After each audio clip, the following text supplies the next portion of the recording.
Sophie, everybody. I thought I'd. Sorry, I'm seeing her in two different cameras. She always cracks me up. And she's also adorable. Anyway, welcome to my office. Just thought I'd jump on. I feel like there's just been so much that's been going on today with all of these videos about toxic parents and narcissistic abuse and whatnot. So I thought I'd jump on, say hi to everybody, answer any questions that you might have, whether it's about everything that I've been posting about today or other things that I have been posting about, or questions about yourself and your own narcissistic relationships or with your toxic family dynamics or anything like that. And apparently Sophie wants to chime in as well. So say hi to Sophie. Oh, she's leaving. Bye, Sophie. This is her favorite chair to sleep in, so she'll probably be there for a while. Anyway, for those of you that aren't following me on YouTube, I am also on YouTube, so follow me there. So I'm live there. I do try to post some videos over on YouTube occasionally as well. Never know when TikTok's going to go away, so just trying to have things in different places. But thought I'd jump on and just talk about my experiences with narcissistic abuse. Can we talk about narcs and their finances, Ariel? About their finances or about how they often leverage financial abuse themselves? A lot of times narcissists like to, narcissists can fall into lots of different categories around money and finances and jobs and your job and what they expect out of their partners, etc. They're very often extremely ambitious. They're usually very good at their jobs. They usually make a decent amount of money themselves. Not always. There are certainly some that are completely on the flip side that expect their partners to pay for everything for them because they are the most entitled people on the planet. So you could really go in both ways. But one thing that is pretty consistent is that there's going to likely be some form of financial abuse. And what I didn't realize when I got into my narcissistically abusive relationship was that financial abuse is not necessarily, although it could be, that they have 100% control of your finances and they give you an allowance, and it's a very small allowance and you have no way to be able to get out of that relationship and to establish somewhere on your own to be able to get out of it. That certainly can happen. The way the financial abuse happened to me when I was in my narcissistically abusive relationship was more along the lines of I was forced to leave a very good, well-paying job that I was very good at, happened to be making more money than him, had to take a job that was making less than half as much when I was with him. And then even though our finances weren't mixed, I had rules that were put around, particularly if I spent more than $100 on anything, I had to run it by him. So there is a lot of that that can definitely happen as far as the narcissistic abuse goes with the financial abuse.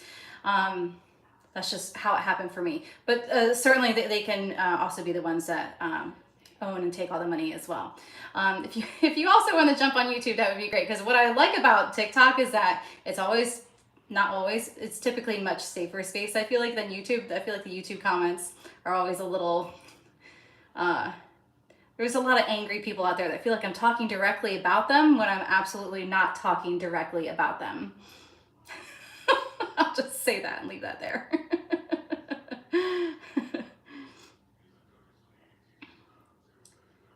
Just looking through these.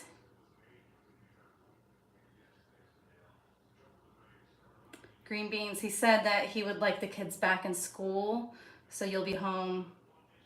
Are you talking to someone else? Or are you talking about things that they did with your children?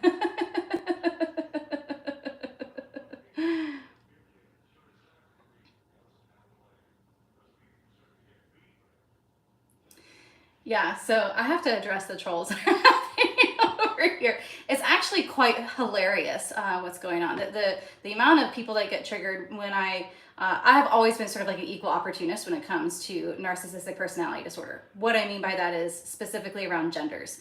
I have a narcissistically abusive mother who clearly is female, and I have a narcissistically abusive brother, and I was in a narcissistically abusive relationship. I happen to date men, so that happened to be a man.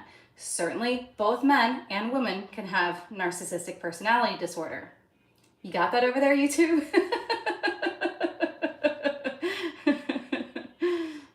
um, and I think just generally saying that if you speak out about narcissistic abuse, the act of speaking out is somehow um, not good, or is not beneficial, I think is also false. I think that victims of abuse across the board, whether it's narcissistic abuse, physical abuse, or otherwise, are constantly told that they need to remain silent. And I think that that is really, really destructive. And so speaking up about it so that other people can hear your story, I think is really important, because, and that's why I started speaking out about it, because you can see your own story in other people, and it helps you to make more sense out of what's going on with you, what you should do about it. I think that that's so crucially important. So many times in my life, from my narcissistic family dynamic, I have been told that it wasn't the bad things that happened to me that were what was bad. It is me actually speaking out about it. That's the bad thing. And that's never the case. And everybody should know that, including all the trolls over here on YouTube.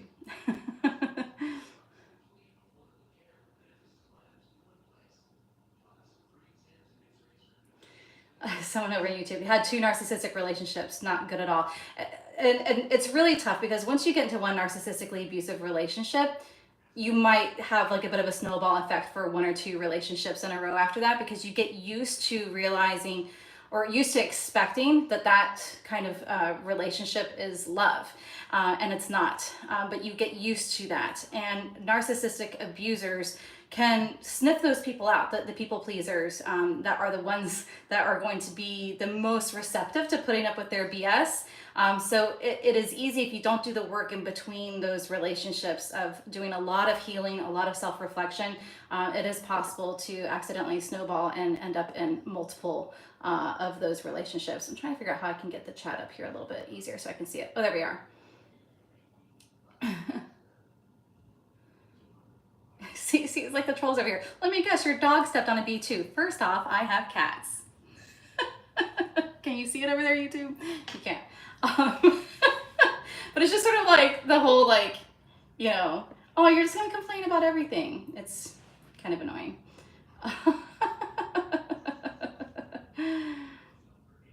The trolls are making the stream interesting, more or less. Ariel, whenever you try to leave the situation, he guilt trips you and you feel drained, and then you stay. They want to do that, right? My narcissistic abuser, every single day when I got home from work, was about 3 to 4 hours of what felt like an interrogation. And it does wear you down. It wears you down mentally, where you're just like, fine, whatever you say, I guess that's true, or whatever. But it also wears you down physically, and you become very tired. And then comes in the sleep deprivation tactics, where they will keep you up late, or they'll wake you up in the middle of the night. It is like torture tactics. And they really, really, really want you to feel as exhausted as possible, so that you'll be more on edge. When you're more on edge, you're easier to control. That's an unfortunate thing. Show the cats. Well, I can't force the cats to come around. Here, wait, there. You can see Sophie a little bit more there. There you go. There are gonna be other cats that are around. There's Sophie. She really wants to be around. Is a narcissist an energy vampire? I love this phrase, but mostly because I love that show, What We Do in the Shadows. Is that what it's called? The mockumentary that's on Hulu. Is it on Hulu? I love that mockumentary. It's so funny.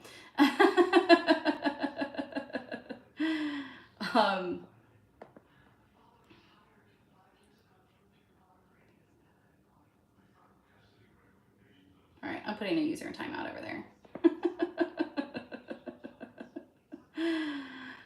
Okay. Is it normal for you to think that every new man that walks into your life is also a narcissist? No, I hate the word normal. What is normal? It's normal for you to feel cautious, and to be really self-aware of if you have attracted that kind of personality disorder to you in the past, that you might again be attracting that personality disorder in the future. Does that mean that every single person you'll ever date is a narcissist? Of course not. But you should certainly be cautious. You should learn as much as you can about it. Keep your eyes open. but you shouldn't also sabotage the relationship just because you think that it's there. But be aware of what's going on. Pay attention to the signs. Pay attention to your gut. Your gut will never lead you wrong on that. I wish I could keep the, I don't know why the chat keeps going away over on the YouTube channel.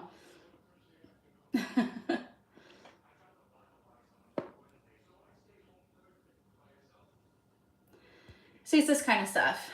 It's never the woman's fault. I would like to again say that I talk about both women that have narcissistic personality disorder and men who have narcissistic personality disorder. It can happen to both.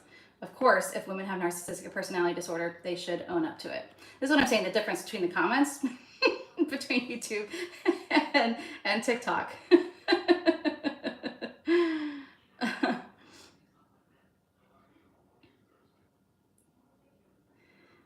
Reading through these.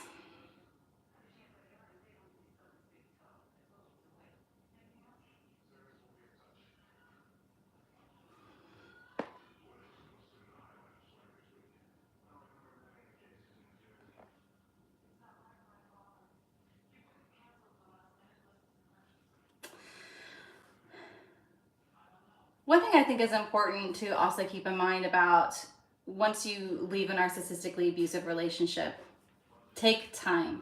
Take time to go to the next relationship. Don't do what I did. I immediately got into a new relationship within a couple of months of leaving that relationship, and it was a really bad idea. It ended in a restraining order. So just be really careful because, again, if you're a people pleaser, which tends to be the kinds of people that narcissists are attracted to, and you haven't, even if you know that you're dating a narcissist, if you haven't done the work to figure out why you are that way and why you're attracting those kinds of people and why you're attracted to those kinds of people, you just really increase the likelihood that you're going to run into that kind of a situation again.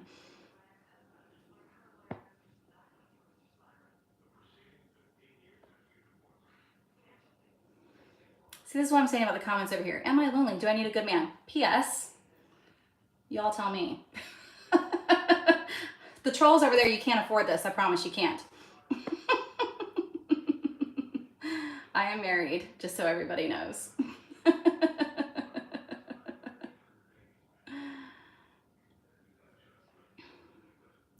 Why do narcs give gifts back? I gave mine. You gave your sheets 3 years ago and you gave them back. Did he give them back to you after you broke up with them? Probably, is what I'm guessing. Raven. They like to hurt you as much as they can. If you felt like it was something really special, and if it's going to hurt you, it could also be a way for them to try to reestablish contact with you. So if you've tried to go no contact with them and they're like, I just want to give back your stuff, or here's your gift back, and they just sort of like shove it in your face like they never even cared about you and like it's basically trash anyway. It's just a manipulation and control tactic. And this is why it's so important once you leave a narcissistically abusive relationship to go no exposure with them. Don't allow them any in ever again. Otherwise, they're going to keep coming back, even with little tiny things. Yeah, after you broke up. Yeah, that's not surprising. They will find excuses to try to get in touch with you. They'll also try to find excuses on, so are you dating anybody yet? Because maybe there's an in here for me. Or, hey, P.S., I'm dating someone else. They love to throw that kind of stuff in your face as well. Just go no exposure with them and be done with it.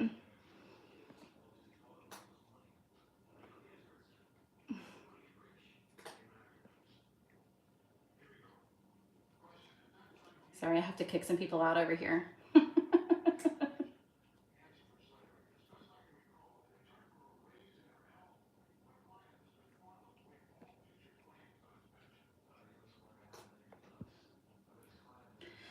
All right, sorry. It's hard to do 2 different platforms at the same time.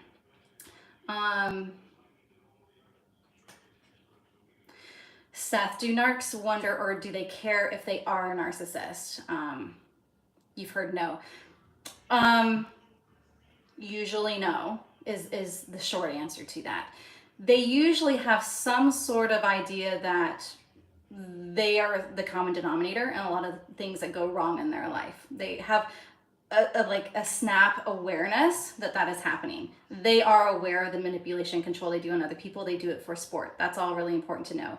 Are they aware that they are narcissists and that there is something wrong with them being a narcissist? They usually don't make that leap.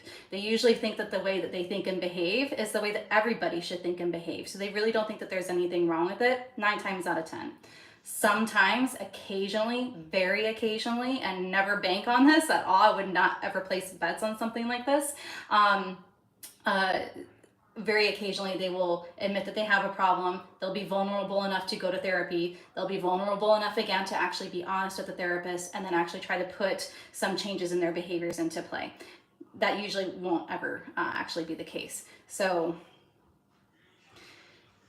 the short answer is probably not.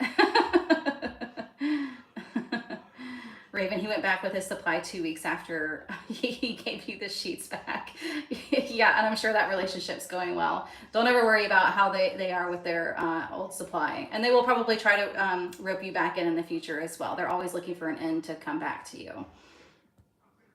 The new people that are coming over here on YouTube, if you're not a troll, feel free to ask your questions as well. I'm trying to answer questions.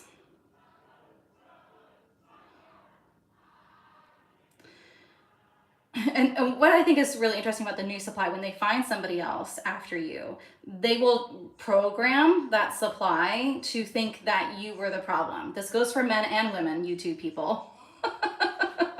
But they will put all kinds of thoughts in their head, like, oh, this person was totally crazy, they were totally toxic, they were a horrible person before, so that if that new supply ever sees you, they will unfortunately likely perpetuate further abuse on you. This happens a lot in spousal relationships where there's a divorce and someone has remarried and there's children that are still involved. A lot of times the new spouse will become combative with the old spouse. A lot of that will happen. But just be aware that you have to think back to your own relationship with the narcissist. There was probably a time and a place where you were in love with them and that you were being abused, but you had not yet admitted it to yourself either. And that new supply is likely in the same situation. They may not be ready to admit it yet, and that's okay. And you don't have to force them to see it. It's not your responsibility to save other people. It is up to them to see it themselves. Focus on yourself and your own healing. Don't worry about the new supply. I don't know why I have to keep clicking on buttons over here to see the chat.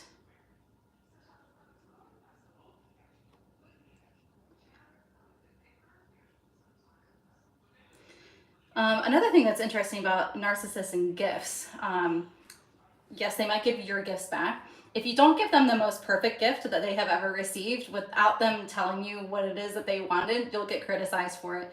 And they will also use gifts against you. My narcissistic mother, when I was 16 on my 16th birthday, she sent me a card. And in my sweet 16 birthday card was a business card from the veterinarian who had put my dog down. And she's like, just so you know, we put your dog down. And it was just like that. Happy sweet 16. That's some covert narcissist shit. It's pretty terrible.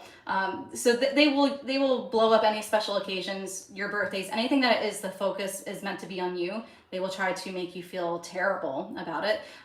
They really want the attention only on them, whether that's Christmas, Thanksgiving, their birthday, your birthday. They love to blow up everything. Even if it's their own birthday, they love to blow it up. You can still see Sophie over there. She's hanging out.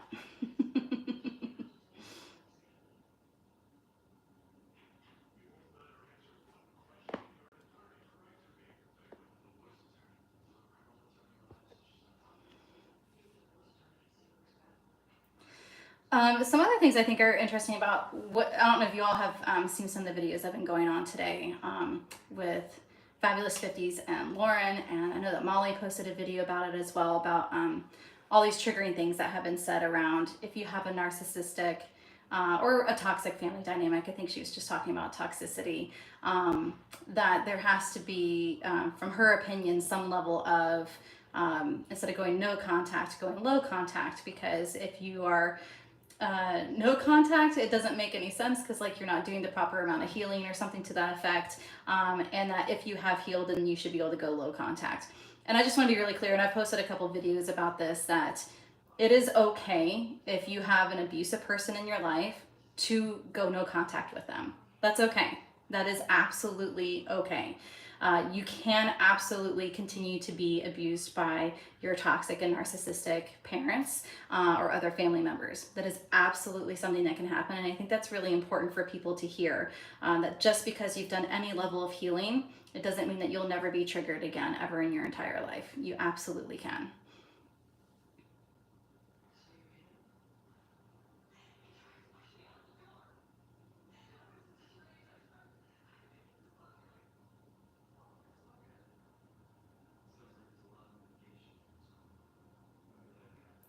On that note, I think another thing that's important to understand is the use of DARVO. If you haven't heard of DARVO before, it stands for Deny, Attack, Reverse the Victim with the Offender. And it's a tactic that narcissists use that is a really, unfortunately, effective manipulation tactic, where they will deny anything that they did. They will then attack the victim and then reverse themselves as the offender with the victim. So, for instance, I've tried to have several conversations with my narcissistic mother about her behaviors and how damaging they have been across the course of my life. And not only does she immediately deny it, she immediately jumps in, she'll cut you off. That absolutely didn't happen. Then it'll turn into an attack. Well, do you want me to tell you my grievances with you and all the things that you've done wrong? And it just sort of, it becomes immediately unproductive, and then all of a sudden you find yourself feeling like you need to apologize. And weren't we talking about the thing that you specifically did? For instance, when you called me the night before Thanksgiving, cussing me out, telling me that I can go to hell and that you don't care if I live or die, that was not a nice thing for a mother to say to her daughter, particularly when it was unprompted and you're projecting an argument that you're having with one of my other siblings onto me that I was not involved in.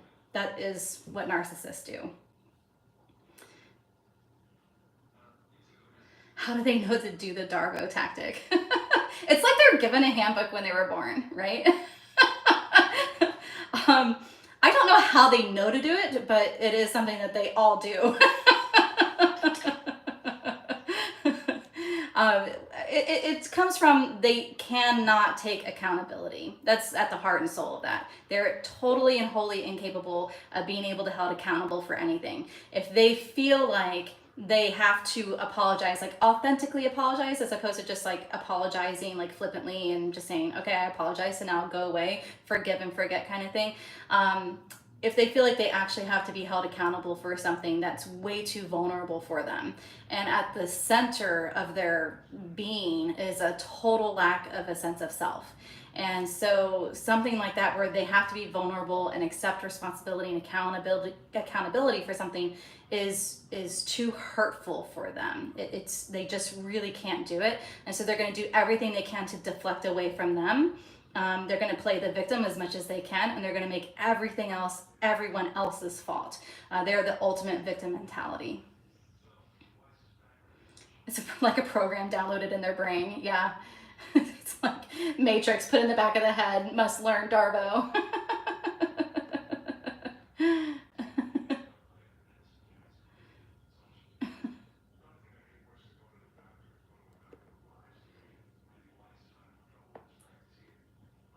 Keep putting people in timeout over in YouTube land.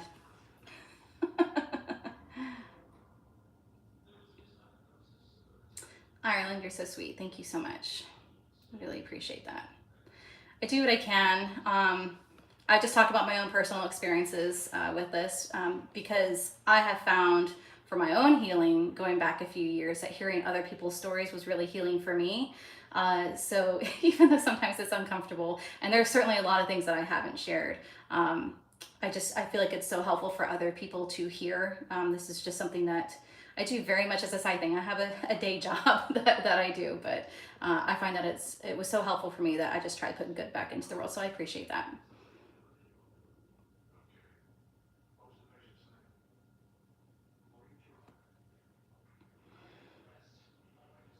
I will say, as far as what I do know and what I don't know, I'm not a licensed therapist, but I have done probably too much research on this topic because it was, as many of you probably have encountered, leaving narcissistically abusive relationships, whether they're intimate relationships, family relationships, or otherwise. You just so want to make sense out of the abuse that happened to you.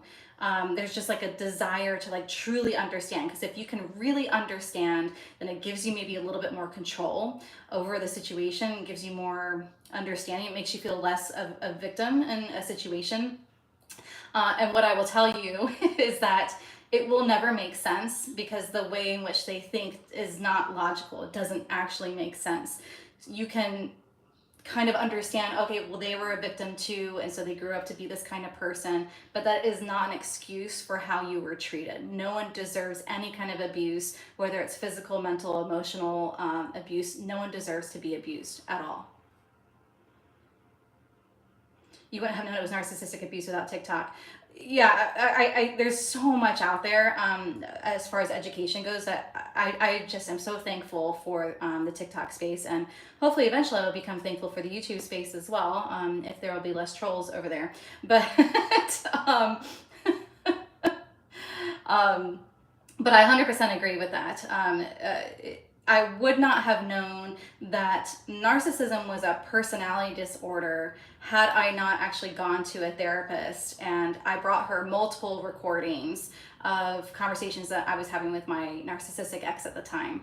And I was so confused, and I did not know. I'm like, is it me? Is it him? If it's me, I'll stay and I'll work on it. Like, I cannot figure this out. I'm so confused. I'm so depressed. I'm, thinking about unaliving myself. Like, all these things are happening. And I paid her to listen to these extremely long recordings, because, as everyone knows who has to sit in these daily interrogations with narcissists, they're 3 and 4 hours long. And I gave her maybe 4 or 5 different recordings to listen to. I've posted snippets of those on both of my pages, both YouTube and on TikTok. And that was the first time that someone sat down with me and talked to me about narcissism's not an insult. It's not just calling someone a jerk or calling someone selfish. There is actually a personality disorder. And that was the first time I started hearing the terms gaslighting and the description of gaslighting, because I feel like, excuse me, that gets overused a lot as well, where gaslighting is someone who is actively trying to manipulate you and trying to tell you that your reality is not actually true, and what you have seen and what you've heard is not accurate. It's unfortunately a very, very effective manipulation tactic. So it's the first time I started hearing about those kinds of things. Once I had a name for what it was, I could no longer unsee it. I was like, oh, and then I could point to like hundreds of examples, and my eyes became opened and the veil came off my eyes, and I was just like, oh, now it's time to start planning how to get out, because this is really, really abusive. This is it causes brain damage, to be honest. It causes damage to your nervous system and to your brain.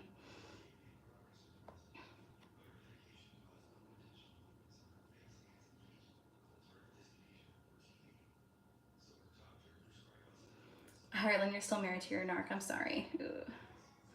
That's gotta be rough.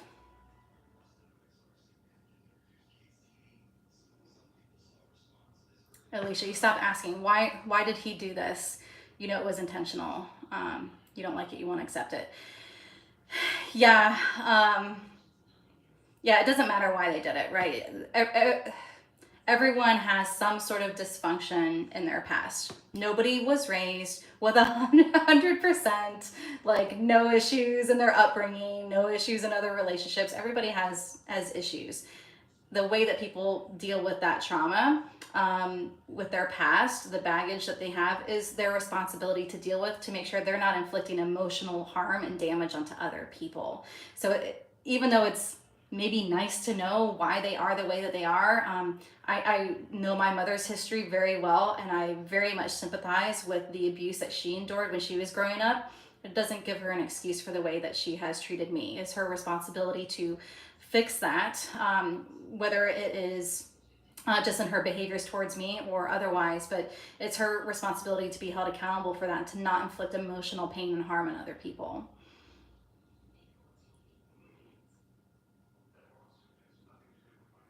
Are you asking, how do I get rid of narcissistic fleas? I think that's what you're asking there. There are a lot of people that come out of a narcissistically abusive relationship and they immediately think, am I a narcissist also? Because I feel like I'm doing some of these behaviors. And that can certainly happen. That's sort of the narcissistic fleas mentality, where there's some learned behaviors that you have. And the way to get rid of that is to address that head on and to understand what it is, why it's happening. A licensed therapist can help you to sort that out and to realize what is or isn't happening. But certainly you can pick up learned behaviors, which I sort of think of those as like narcissistic traits as opposed to the personality disorder. And you can work to dissolve those, I guess you can say, through the use of a therapist. Breaking the trauma bond, going no contact, trying to go no exposure with a narcissist can help you to separate yourself from that even further, and only putting yourself around healthy, loving, caring people will also help you to get there. But yeah, you have to be able to face that head on. You have to be open-minded to that, being vulnerable to fixing that. Yeah, I thought that's what you're asking.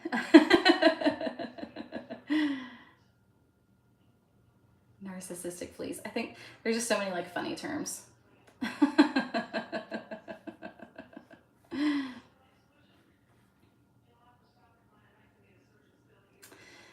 um, Some of the other things that I think are important to understand is when narcissistic abuse happens, it happens slowly. When I first met my husband, and it was probably like 3 or 4 weeks into the relationship, and I was like, okay, it seems like things are going well, I need to tell you about some things that happened in my past because it's gonna come up. You have to be honest. It's not like you can ignore it and it's gonna be gone forever. It's not 100%. It's not possible for it to be 100% in your past. And when I started telling him this, and with the best intentions, and I think that this is important to say because a lot of people will have this kind of reaction. They immediately say, "Why did you let that happen?" It's immediately like, why you, victim? Did you let that happen? And I think it's so unfortunate. I feel like there should be training for society to immediately think and to say, why did someone do that to you, as opposed to why did you let that happen to you? And that's always rubbed me the wrong way, that is the reaction for that to happen. But what I explained to him, and what I think is really important to understand about narcissistic abuse, is that it doesn't start where it ended. The things that were happening at the end of my relationship, the buildup of all the rules and all the control and all the manipulation and all the isolation and all the varying levels of abuse, it didn't start there. If it started there, that's like obvious. Like your radar would go off right away and you would leave. But it doesn't start there. It builds up over time. There's a good metaphor that talks about, if you're a frog that gets thrown into a pot of boiling water, you will jump right out. But if you get put as a frog in a pot of cold water and then turn the heat on and then it starts to boil, the frog doesn't jump out and it gets boiled alive, unfortunately. That's what narcissistic abuse is. It's a slow build over time, where the first requests that you're getting from your narcissistic abuser seem really reasonable, but over time, you don't notice it becomes really destructive. So for instance, early in my relationship with my narcissistic ex, he was always very jealous, and we would go out sometimes with some couple friends, and he'd be like, hey, I saw you like looking at him, and he would like form this whole narrative in his head about like how I must have been looking at him because I clearly have a crush on him, like all these things. And I'm like, what?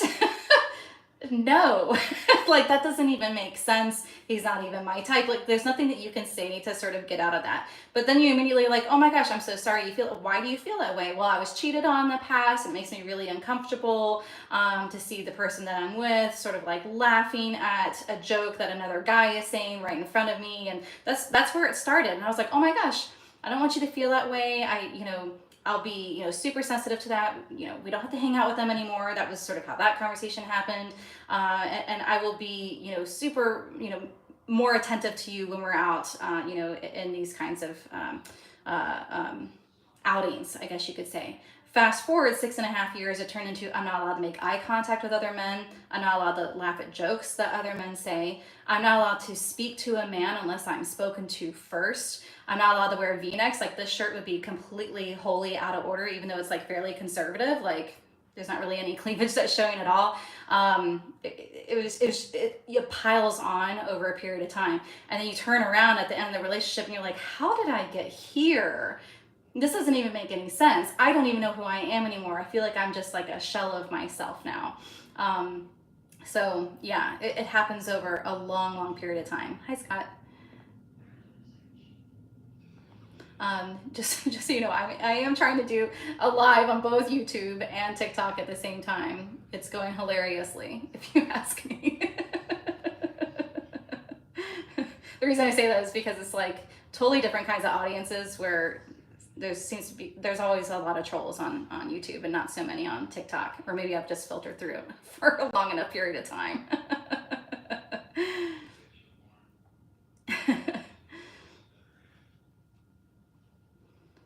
And like I was saying before, I am in total belief that both men and women can have narcissistic personality disorder. I will say that till I'm blue in the face, even though some people on another channel think that I'm like a man hater. Absolutely not. There are plenty of women, my mom one of them, who have narcissistic personality disorder. And I think what's also important to say about narcissistic personality disorder is that it doesn't often present by itself as a disorder.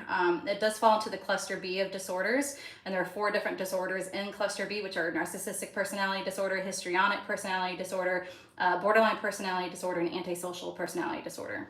And usually if you have one of those disorders, you often co-present with another disorder and or at least some traits from some of the other disorders within that cluster B.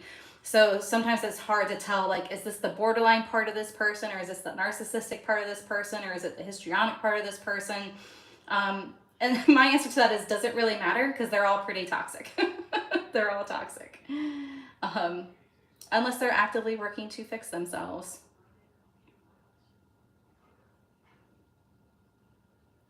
I don't understand this question on YouTube. You think your mom is a narcissist?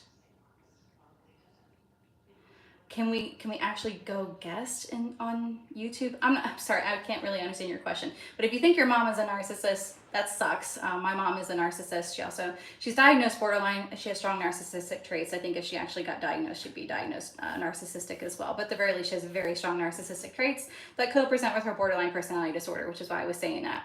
And it's super hard to have a mom that's like that, particularly if you're a woman and it's your mom, because I think women try to have a special relationship with their mother. Men try to have a special relationship with their father as well. I'm sure if a man, if his father has narcissistic personality disorder, it's probably a similar situation where either parent, it's bad, but I feel like the one that you try to connect to the most, if they have that disorder, it's so hard because you so very much want their love and attention. You want their guidance. You want them to be there for you.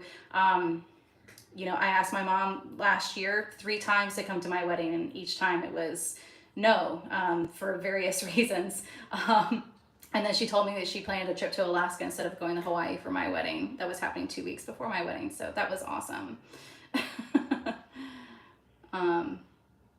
You're living with your mom right now. That's really tough. And I don't know what age you are. I don't know if it's possible for you to move out, but I will say that it becomes easier to heal from narcissistic trauma once you're no longer getting traumatized on a daily basis. That's sort of a mantra that I live by now that a therapist once said to me. It is so hard if you're living with someone with narcissistic abuse, with narcissistic personality disorder, and they're abusing you on a regular basis. Do the best you can to stay safe. Some people find that gray rocking is the thing that will keep them safe. Some people find that gray rocking just inflames the situation and makes the narcissist more angry. Just do it the best you can to stay safe until you can plan your escape and get out of that situation. Your mom ruined your graduation ceremony. I'm so sorry. You're 24. Start planning your escape. Is borderline personality disorder transferred to the next generation? So there is certainly generational trauma that can be passed down, particularly through personality disorders. It doesn't necessarily mean that if someone has that disorder that it will be passed on. And there's still a lot of research that needs to be done in this area on both borderline and narcissistic personality disorder, where there are people that can grow up in the same environment and be raised by someone with one of these personality disorders, and one of them gets the disorder and one of them doesn't get the disorder. That happened in my family. My mother is borderline with narcissistic traits. My brother is very clearly a malignant narcissist. And I think he also is antisocial as well. And I grew up with people-pleasing tendencies. We grew up in the same environment and came out as different people. A lot of that could happen also because my brother was more of the golden child in my family, and I was more of the scapegoat. So there's a little bit of that that's in there as well. But certainly, if someone gets borderline personality disorder or narcissistic personality disorder, it is probably due directly to their upbringing, which usually means that they had a parent that had that disorder, or there was something else that was going on. They could have grown up in a very spoiled environment. For narcissism, for borderline, it's usually because they had someone that was modeling that kind of behavior for them. And sometimes there's a biological predisposition as well. That can certainly happen. Your mom and your sisters are all borderlines. Yeah, that's really tough. Borderlines, in the way in which they're different from narcissists, they both have a lack of sense of self, but the intent behind how they exhibit their behaviors is a little bit different. Borderlines are sort of like anxious attachment, if you will. Like they're constantly like, don't leave me, I can't be left, and then they get super angry at the drop of a hat. I always call what my mom does like flash in the pan anger kind of thing. Whereas narcissists don't really care if you leave them or not, but they want you to stick around because then they can use you and manipulate you. So the intent is a little bit different, but the output, the behavior it looks the same.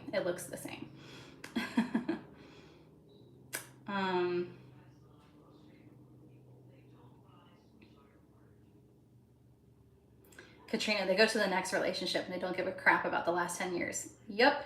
The moment that they can't get anything else out of you, they will move on. And they will cut you off like it never happened. Because there's a lack of empathy, because, and I hate to say this, there's also a lack of love there as well. That's just the truth. It is much harder for us to move on from these toxic people than it is for those toxic people to move on from us. They're just looking for their next supply. For 24 years of your life, you did not realize your mother's narcissism until your graduation ceremony, and you're completely convinced it was difficult for you to go to the graduation ceremony alone. That sucks. And explain to everyone why your mother did not come with you like the rest of them. Oh, there's so much there. I talk about this a lot on my page. As you all can see behind me, I have all these instruments, flute and piccolo, melodica and cello and guitar and all kinds of things behind me. I'm a musician. My main instrument is the flute and the piccolo. And so as you can imagine, I had all kinds of band concerts and flute concerts and all that growing up.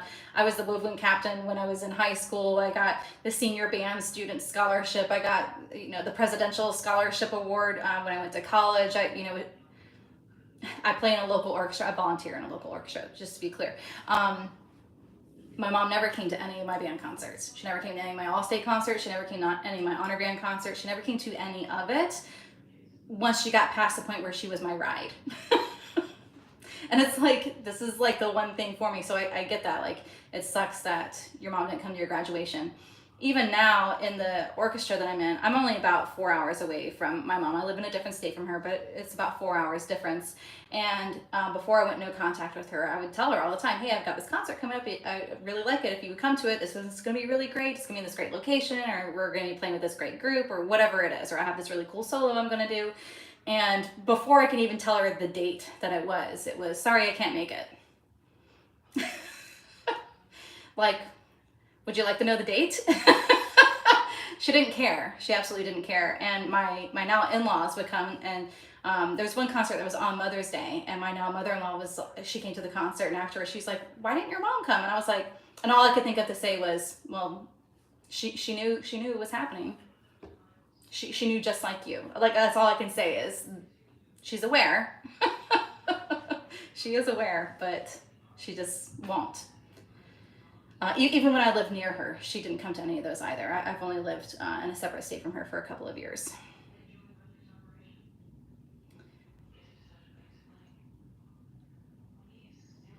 Scott, you saw your covert narcissist today, made no contact with her, completely ignored her, and it felt good. And I like that you're saying her, because over in YouTube land, I am totally aware that women can also have narcissistic personality disorder. It's so funny, like how they think that I don't think that. But it feels really good to take their power away, and to not let them see you be affected by them, even if she did affect you. Hopefully you went through that in private, because if they can see that on your face at all, they will thrive off of that for weeks.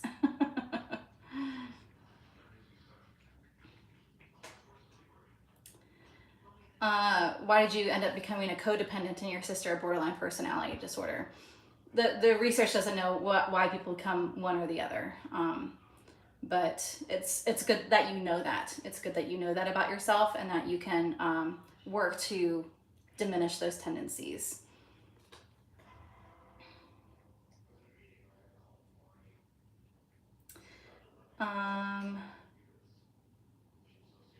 Katrina, you're saying it's family lines and parents. Are you asking, like, that's usually how someone gets these disorders? Usually, yeah, you're talking about multi-generational trauma that's being passed down.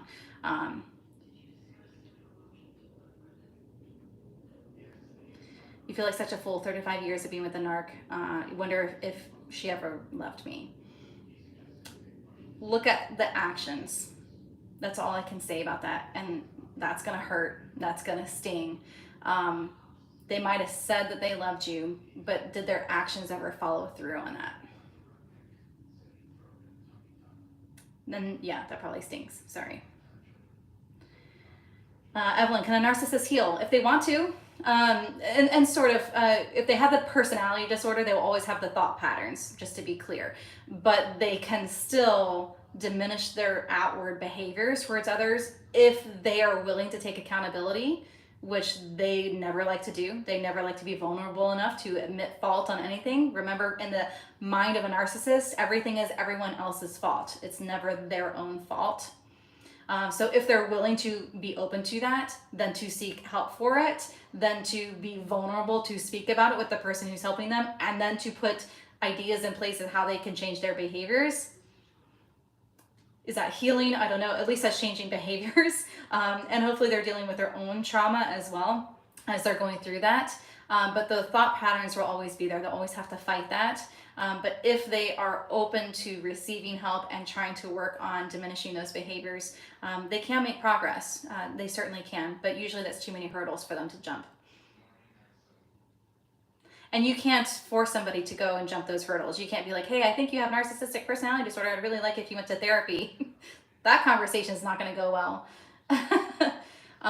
Should you go no contact with the flying monkeys? Flying monkeys, for those of you who don't know that term, are people around you and the narcissist who sometimes they're narcissists themselves, but usually not. They're usually people who are like, oh, it just sounds like it was really toxic. So, it takes two to tango. Can't you just forgive them? Those are the flying monkeys, where they surround you and they're sort of like on behalf of the narcissist, trying to convince you to comfort the narcissist, to forgive the narcissist. They don't like to hear that you're calling them a narcissist. Well, they've never been abusive to me. They seem like a really nice person. Maybe you two just have a really toxic thing between the two of you. That's a flying monkey. I've had both success, and I've also had really bad failures with flying monkeys. A bad failure I would say that I had with a flying monkey was with my dad and my narcissistic brother. I'm now no contact with my dad, just to cut to the chase of the story. But I was no contact, and I still am no contact with my narcissistic brother. And I kept telling my dad, I'm no contact with him. I'm coming to town, and I told you that I wanted to come and have dinner with you, and then you invited him. And I am reminding you, I'm no contact with him. So you can go and have dinner with him, and I'm not going to come. And he lives near you, so maybe you guys can do dinner when I don't have to drive 4 hours to come see you, but now I'm not going to come have dinner with you. And those kinds of things happened, periodically over time, and it grew, and it grew in the toxicity of what was happening in that. So eventually we had to go no contact. But on the flip side, I've had success also with being able to say, hey, here are my boundaries. I don't care if you remain friends with this person, or if you, in this particular case, he's also your brother with like a sibling, for instance. You can have whatever relationship you want with him. I don't want you to talk to me about him, and I don't want you to talk to him about me. And that's just where I'm at. And some people have honored that, and it has worked out well. And they don't put me in a situation where he might show up, and they help to protect me, and they have whatever relationship they want to have with him. And quite frankly, I don't care, because I don't hear about it.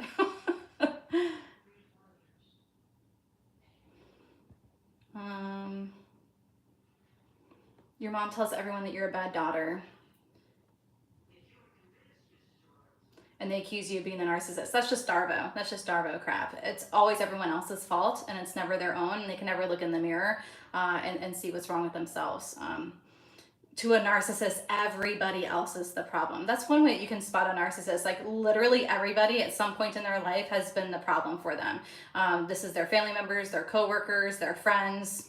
Everybody at some point has probably been cut off from them, or is a complete terrible person. My mother uses the word, everyone's trying to slay me all the time. Like they think they're in this, epic battle in their life. And I mean, you can't talk reason with people like that.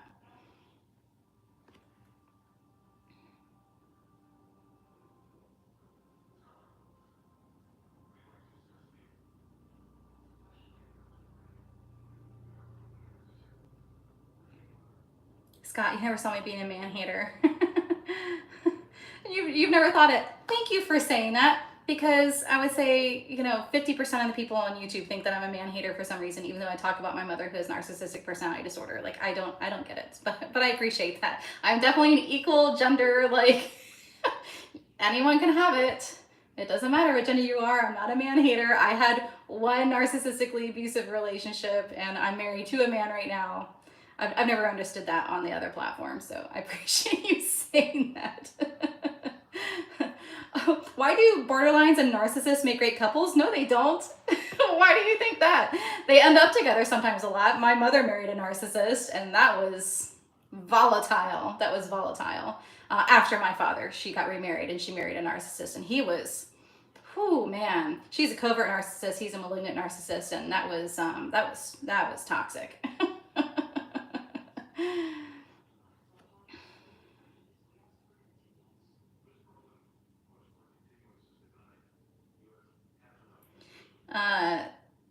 You believe the narcissist will also discard the flying monkeys as well when they're no longer abuse. 100%. The narcissist is they only use people. They only use people as chess pieces.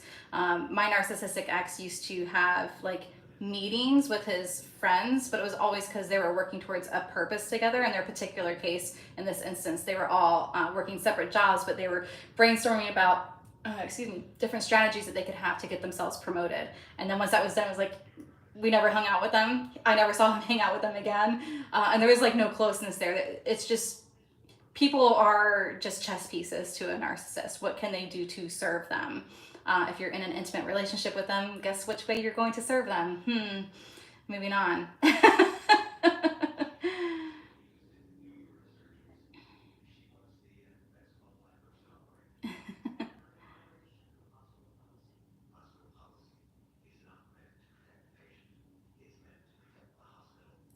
He said he struggles to apologize, take accountability for his actions. And he says that you were wrong to say that. Is that what you're saying, Evelyn? Like he doesn't want you to point out, like, you don't ever take accountability and you never apologize for anything. And he's like, how dare you say that? That's how I'm interpreting what you're saying. And absolutely, how dare you say that? How dare you point out something that's truthful? How dare you try to connect with me in any kind of authentic way? How dare you try to fix something that's in our relationship that points out that I might potentially be the problem? You're the problem for pointing it out. Yeah, that's what they do.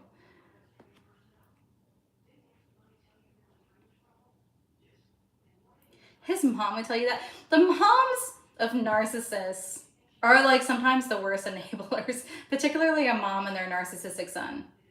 And I know my narcissistic mother, and her son, my brother, who's a narcissist, like, don't even get me started. They will do everything they can to stand up for them. There was, I don't know how much you all have seen the videos on my channel, but a couple Christmases ago, there was a very short period of time, and I mean very short period of time, we're talking like 2 or 3 months, where myself, my older sister, my older brother, and my mom were all on a talking basis.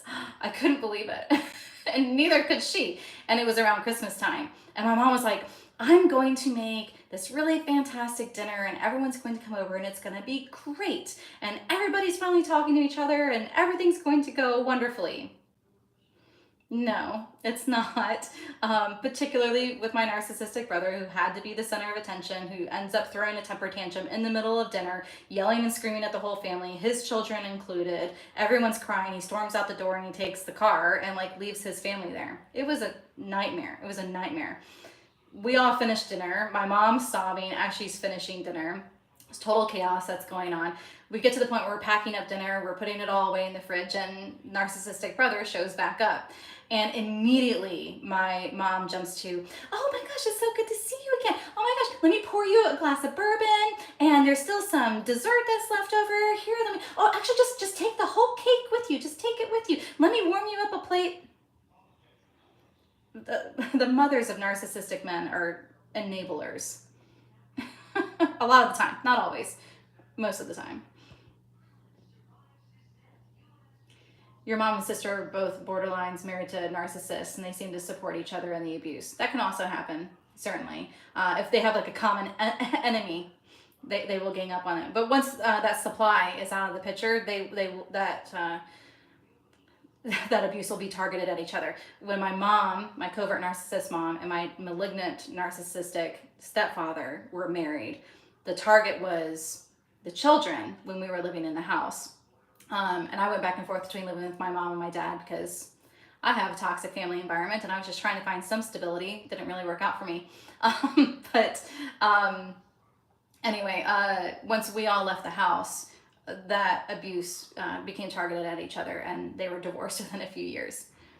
And it was a really messy divorce because of course it would be. Narcissists can't have just clean divorces. They have to be as dysfunctional as possible. In this case, there was a jury trial at the end.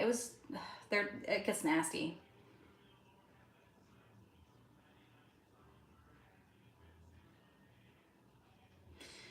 Cicely Rose, going through a divorce, the lack of any care or remorse after his betrayal, and he moved on so fast, healing is hard.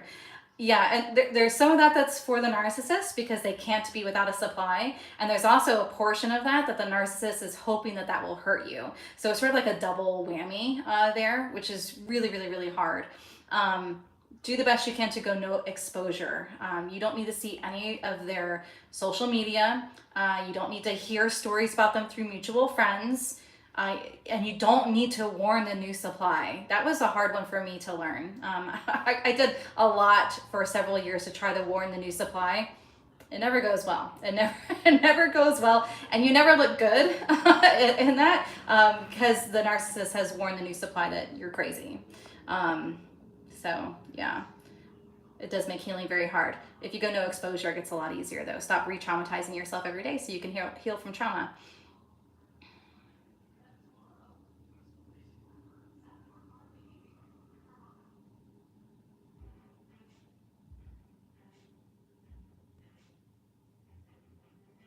Your ex hated that you broke up with him, but you left as soon as you found out he was cheating. Yeah, they hate being called out for that. And depending on how you caught him, I'm sure somehow it was your fault. Well, you wouldn't have known if you didn't look through my phone, or if you didn't look at my social media, or if you didn't answer that message that someone reached out to you and asked if you were in a relationship with them, because they're also in a relationship. Somehow it's always your fault. It's never their fault. Oh, their kids are the source of their supply now. These borderlines that are married to narcissists. That's so tough. My heart goes out to my nephews and my niece that are being raised by my narcissistic brother. You can't do anything about it. It's a very helpless feeling. It's very helpless. And I hope that they don't turn into narcissists themselves one day. How long did it take me to heal? I'm still healing. It'll be a lifelong thing. But I would say I stabilized after about a year, year and a half. It took a long time.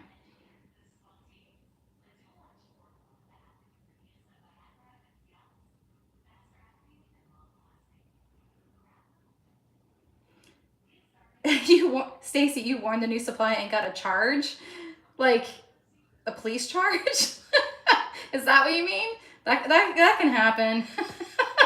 Because they've warned their new supply that you're crazy, right? And then they're like, oh my God, this crazy person is stalking me and they're showing up at my door, they're showing up at my social media or whatever. It just never goes well. It never goes well. You have to let people come to their own conclusions, which really sucks, because you really, really want to save people the time and effort and energy they're going to put into that person, but it's only so much you can do. Evelyn, he stalks you with the new supply for some reason. Um, yeah, I mean, you have to think about that, right? So clearly he knows that you know that, so that's affecting you. That's one thing. He's also waiting until you respond to him, because at some point he's waiting to say, this new person is not the right person for me. You were always the right person. My new person is crazy. Meanwhile, he's telling the new person, see how crazy she is, and somehow painting him following you and pointing out your behavior as you being crazy. It's like they're playing 3D chess. That's what they're doing. But they are very obsessive people, and if they feel like that they can still control you, then they will.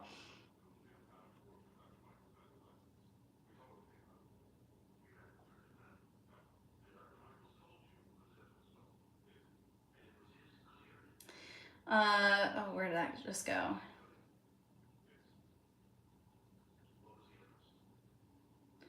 Uh, I'm sorry if I'm going to mispronounce this. Kahines?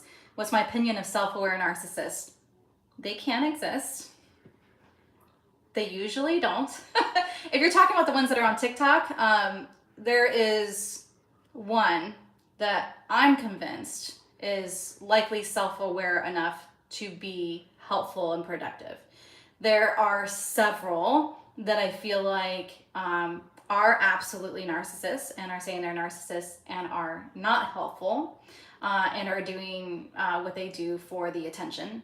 And there are some that I say that I think are saying that they're a narcissist only because they want the followers, and they want to get compensated for it, and that they actually don't have the disorder. So if that's what you're asking, that's my opinion on that. But some of them can be helpful. But certainly, if they're self-aware, and they're getting help and they're trying to change their behavior, that is very positive. That's a good thing, and everybody can.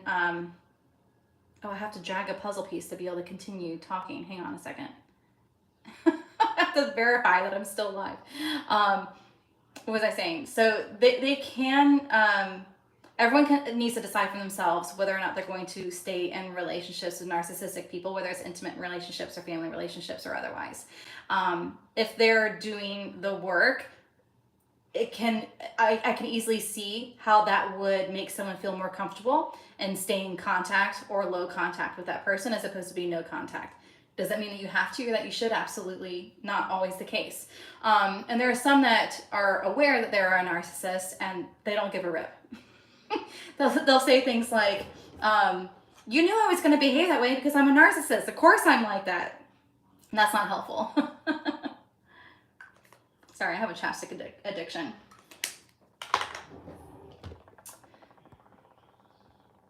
But yeah, I do think that there is at least one that I think is actually a narcissist and is actually trying to better himself and is actively trying to help other people and validate other people. Lee Hammock is who I'm referring to. I do like his content a lot. Sam Vaknin is a self-aware narcissist. I'm not familiar with that content creator, so someone is saying that someone else is also fitting that bill.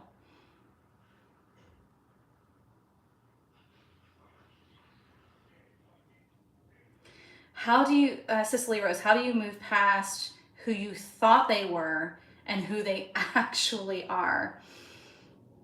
Um, that stings the most going through that.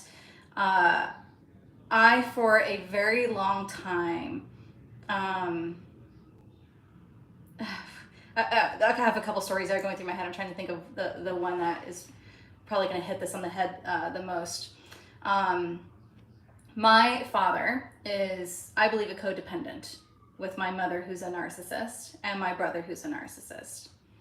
And in that relationship, uh, my father and I had a couple of falling outs because I was programmed by my narcissistic mother to believe that my father was the problem. So I didn't speak to my father for a long period of time. I reconnected with my father when I was about 30, and we had multiples healing conversations about my mother's disorders, my upbringing, the abuse that I endured.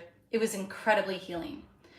Fast forward many years, somehow he and my mom reconnected, and he got pulled back into the web of toxicity. Even though I warned him, I was like, "Don't do that. She's actually worse than she's ever been. Don't open that door. Don't do that."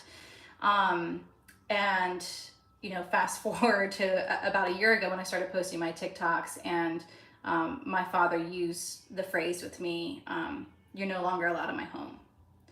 Uh, that's really hard to hear. So, how do you move past who you thought someone was? I thought my dad was a very safe and very healing space. And as it turns out, he's still very much stuck in the narcissistic, toxic family dynamic after all.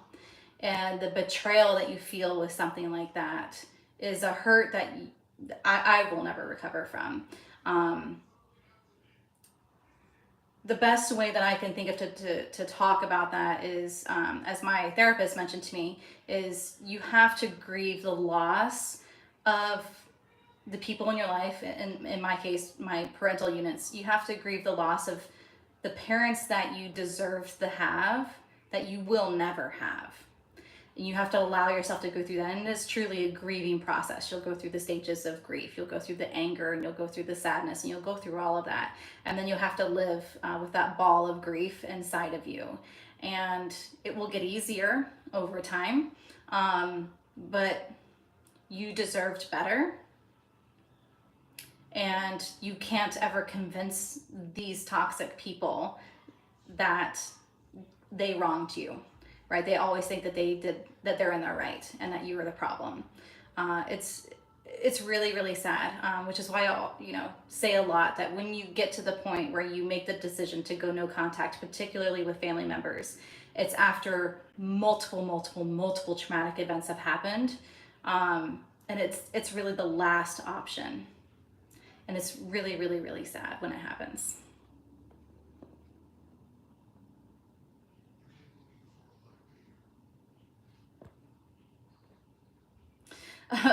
So my mom never discarded my dad. I mean, she divorced my dad. Let's talk about the narcissistic cycle. The first stage in the narcissistic cycle is love bombing. The second stage is devaluing. Third stage is discarding. And the fourth stage is hoovering. So if there is a way to get back in, they will do it if they feel like they can get some sort of control and power and manipulation out of you. So my parents were divorced for 30 years. My dad remarried. He had 4 more kids. And 30 years later, my mom texted him one day, and now they're buddies, and now it's total havoc again.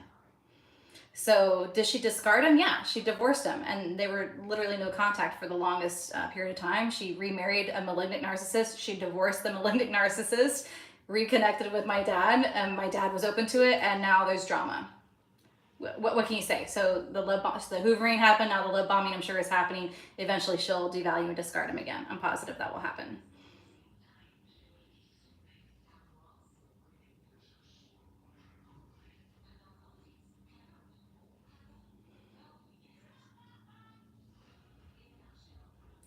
Heidi, is my dad's current marriage struggling?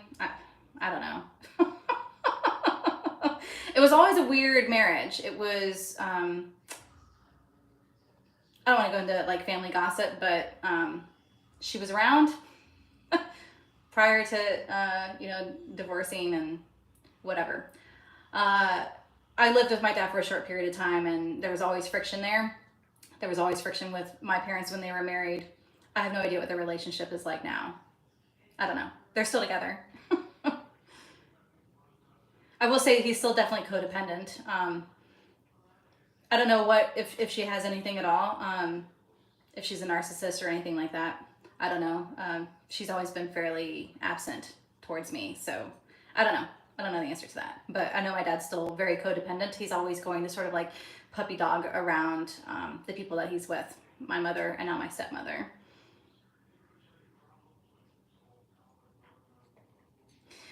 SK, month after filing, you feel like you're drowning in narcissists or pure evil. Send prayers. Divorcing a narcissist is going to be the hardest thing that you will ever have to go through, and post separation abuse is a real thing. Is it worth it? Mm-hmm. It's worth it. It will also still be the hardest thing that you will ever go through. Absolutely. Do the best you can to stick to facts, to gray rock as much as possible, to document as much as possible. Do not let them drive you to having reactive abuse. Assume that they're always recording you. Assume that they're always screenshotting things. Stick to facts. Stick to facts.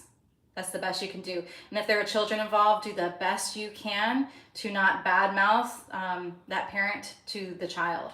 Try to keep your children out of it as much as possible. Probably get them into therapy if you have children so that they don't grow up to be narcissists themselves. They're also dealing with a lot of current trauma as well. It's so important that the children are taken care of in that environment. But yeah, abuse during divorce and post-separation abuse are a very real thing with narcissists, but it will be worth it. I promise it will be worth your effort in going through that.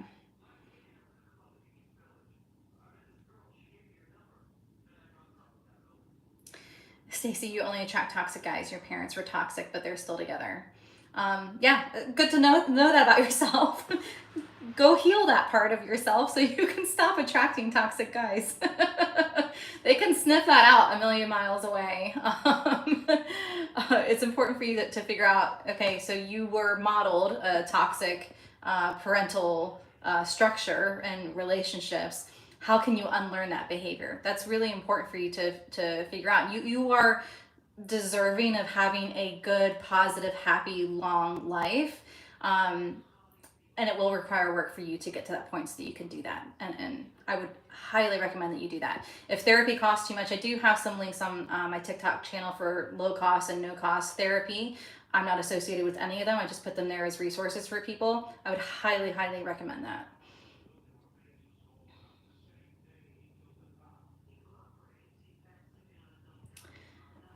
Did I love my parents? I still love my parents. I have love in my heart for my parents. I also won't be around my parents. But I love them as they were my parents. They birthed me. They, raised me. I love my parents. I love them enough that I strongly desire that they will heal themselves. Post separation abuse. Explain that. Okay, so post separation abuse usually happens when you're divorcing someone and you're sharing children with them. And then they will use the children as weapons against you. They will do things like, oh, our pickup time is Sunday at 3 o'clock. They'll show up at Sunday at 8:30. They will say that they will be somewhere, they will pick up the kids, or that they will promise the world and then they will never show up for things. And then it will infuriate you and then you look like a monster. So you just have to always have a backup plan. They will, once you start dating someone new, they will attack you. They will bring you to court a million times. They will try to renegotiate child support. They will do everything they can to control your life and control the children's life in a way that will be destructive to your life. The children are just pawns. They're not safe, right? They are used to inflict pain upon their previous spouse. The narcissist is not trying to look out for the well-being of the children, which is really sad.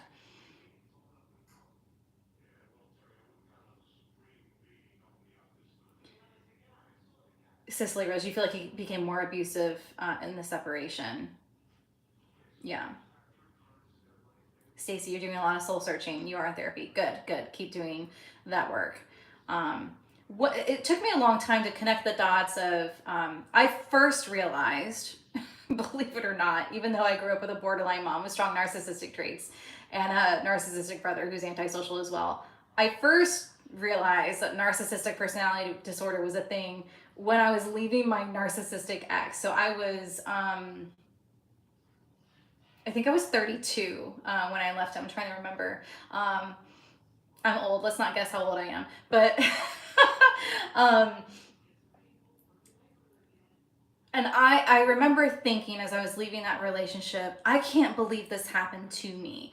I am such a strong woman. I have, can stand on my own 2 feet. I can, stand up for myself, all that. I cannot believe that this happened to me. I definitely had the bias of, why would anyone let anyone abuse them? You can just walk out. Now I get it. And I apologize to anyone I said that to before I was in that relationship, because it is so, so, so wrong. It took me years after leaving that relationship to realize that I ended up in a relationship like that because I was raised with that modeling from my parents. That, for some reason, took, I feel like, way too long for me to figure out. But then I figured that out and I was like, oh, I know my mom's diagnosed borderline. Oh my gosh, that's in the same cluster as narcissistic personality disorder. Oh my gosh, they can share the same traits. They often co-present together. Oh my gosh, my dad is a codependent. Oh my God, and there's just like all these things started happening. Oh, so that's why I was susceptible to getting into a narcissistically abusive relationship, because those behaviors, the toxicity out of that relationship, I perceived that as love because that's how I grew up. It felt like home. I heard something recently that if you get in a relationship with somebody and it feels like home to you, but your home life upbringing was toxic or unhealthy, then it's a bad, you need to know that's a bad relationship. Home isn't good. When I put all that together, that helped me to start healing in a different way, and to change how I engage in my relationship now, and my friendships and my sibling relationships. It immediately changed how I behave and how I allow others to treat me, and how I establish boundaries for myself. So keep doing that work in therapy. I applaud your effort.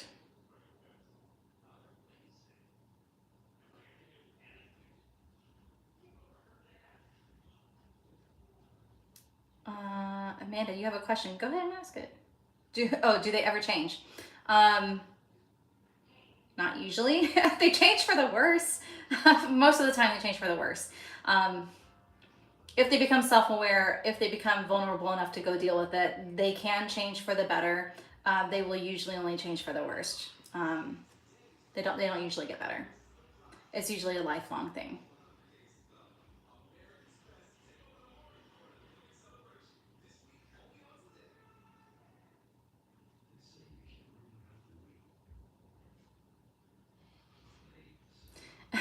Stephanie, excuse me, you have superpowers now that will immediately alert you to someone is toxic, and then you run. Good. I love that.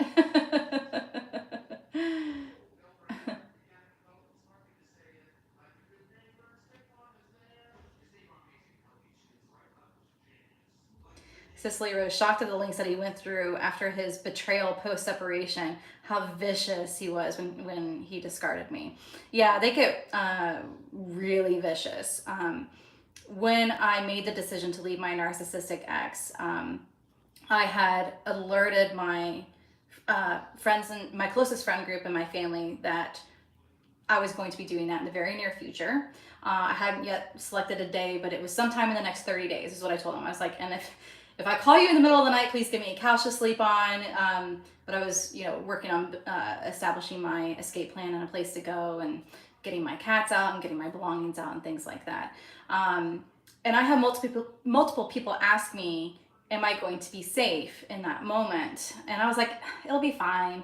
It'll be fine. Like he's such a jerk. It'll be fine though, or whatever. I was shocked at the level of anger and aggression. I am fortunate that he did not become physical, but what I have learned since this relationship ended is that with other women that he has been with, that he did get physical with them. So I'm very fortunate that that didn't happen. You never know the level of anger and viciousness that will happen when a narcissist has lost control of the situation and when you've inflicted a narcissistic injury on them. I cannot stress it enough that if you're leaving a narcissist, you have to do so safely. Assume the worst will happen and be happy if it doesn't.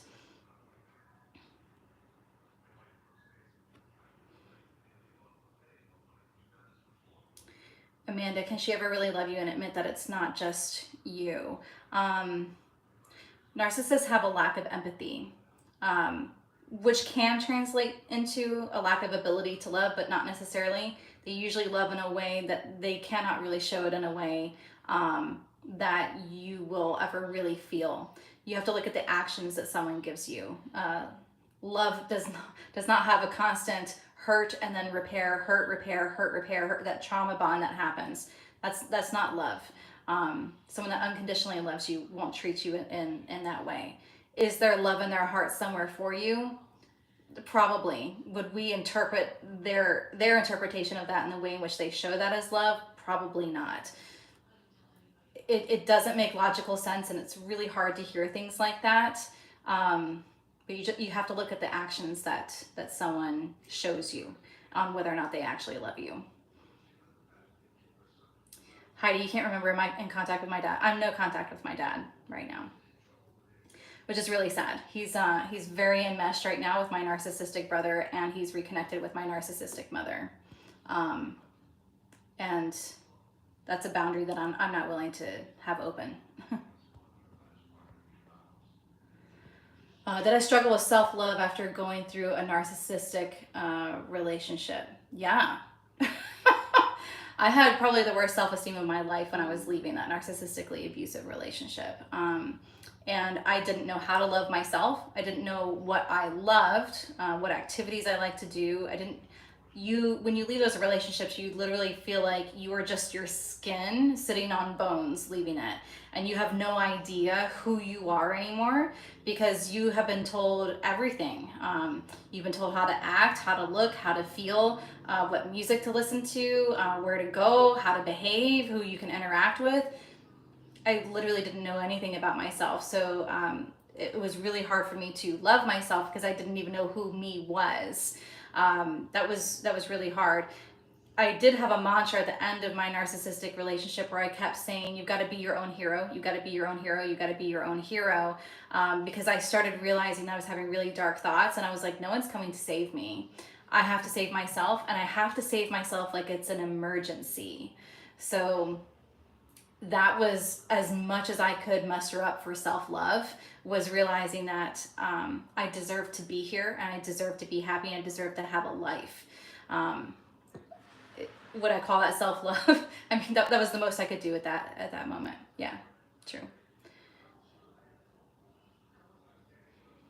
I'll stay on for just a few more minutes. Let me get a couple more questions in here.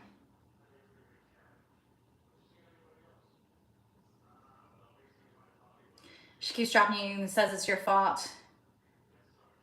It forced you to sleep in your car. Yeah, they will always say it's your fault. Yeah. I did this terrible thing to you and it's your fault. Okay. Can we talk about the terrible thing that you did to me? They can never talk about it.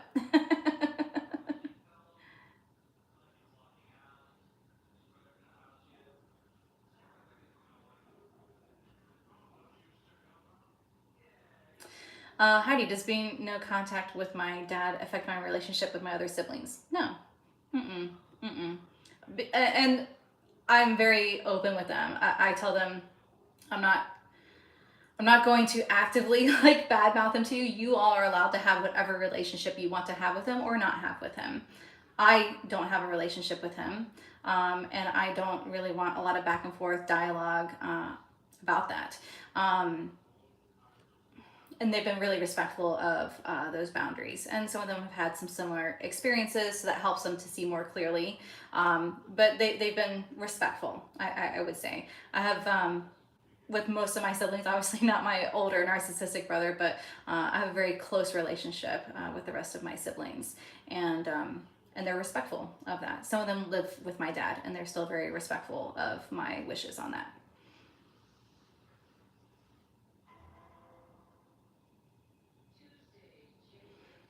Sky, you're 20 years no contact with your dad. He just died. You're okay not going to his funeral. Yeah, I get that.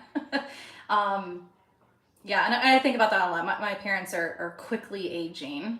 I would say my dad's probably gonna go sooner than my mom's gonna go. And I think it'll be very unfortunate for him if he can't figure out how to heal himself and to heal our relationship before before his time comes. I will be sad for him. I won't be sad for me. He's the one that's missing out on the relationship with me. I already know that I'm missing out on toxic relationship. If he could heal himself, then we could have a more positive relationship. But that's his loss. That's his loss.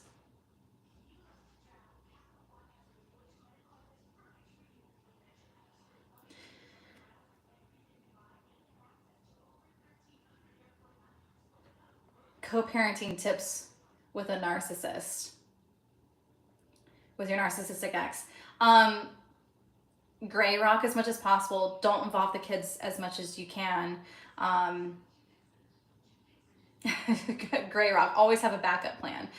They say they're going to come pick one of the kids up. They're not going to show up. Um, Always have a backup plan. Do not let them push you to having reactive abuse. They will hold everything against you. Document as much as you can. Do as much as you can in writing as opposed to in a non-documented way, because they will probably take you back to court as many times as they can for whatever purpose that they want to take you to court on. Just do the best you can to gray rock, not badmouth that parent to the children. The children will come to their own understanding in the future. They don't need to hear it from their parent. They will come to their own understanding. Just be a safe space for the children while you can, and let them come to their own conclusion.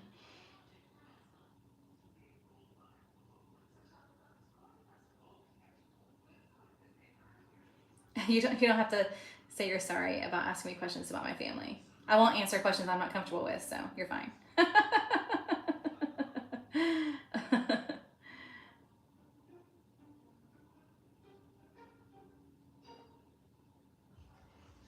You grieved your father 20 years ago. How old is my dad? My dad he's in his 70s. I should know the answer to that. He's in his 70s. He might be 71, 72. I think he's turning 72. Uh, my father was a very absent father, and he was codependent to my narcissistic mother. So he played into a lot of the abuse while I was growing up. We had a very, very stilted relationship for a long time. We reconnected. We worked very hard at our relationship. It was very positive for a long period of time. And then my mother came back into his life, and it became immediately toxic again.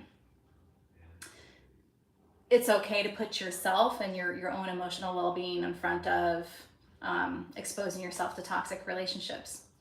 And I hope that he figures that out.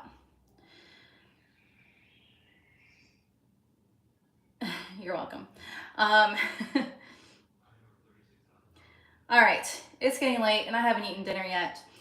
This has been great. I'll try to do these more regularly. Appreciate everybody on both channels. TikTok, please follow me on YouTube so I have less trolls over there. That would be nice. Plus, we don't know how long TikTok's going to be around for.